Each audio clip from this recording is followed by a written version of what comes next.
Sono arrivate questa mattina all'Istituto Superiore di Sanità a Roma le 47.000 dosi di vaccini Moderna che verranno distribuite alle regioni nelle prossime ore con i mezzi messi a disposizione da Poste Italiane. Sarà data priorità ai territori con un maggior numero di abitanti sopra gli 80 anni.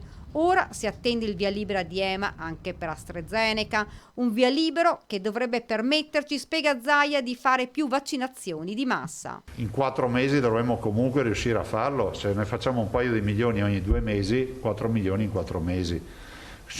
Potrebbe essere verosimile se oggi avessimo un magazzino che per l'estate, inizio estate, si sia fatto sostanzialmente il giro di boa. Vaccinazione in Veneto arrivata al 96%, gli over 70 nel frattempo saranno immunizzati entro aprile. Secondo Zaia, sentiti il ministro Speranza e il commissario Arcuri, non ci sarebbero problemi per la fornitura.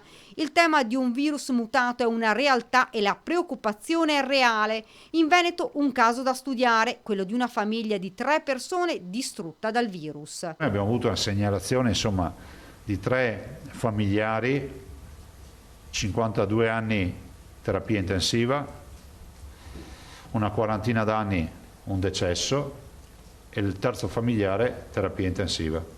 Sono delle cose inspiegabili e ho chiesto subito che si vadano a recuperare i tamponi di questi 3 cittadini per provare a sequenziare e capire se c'è qualcosa di diverso. Nel frattempo in Veneto la curva dei contagi ha registrato una lieve flessione. Se andiamo con questo dato sicuramente siamo i più alti d'Italia, ma la nostra incidenza è del 4%, la media nazionale sarà del 14% e ci sono un sacco di regioni che sicuramente hanno incidenza più alta. Il cambio di rotta però può essere repentino, non è terrorismo, tuona Zaia. Se scegliessimo un libera tutti la conseguenza sarebbe drammatica. Non c'è una sanità al mondo che non vada in crash, che non vada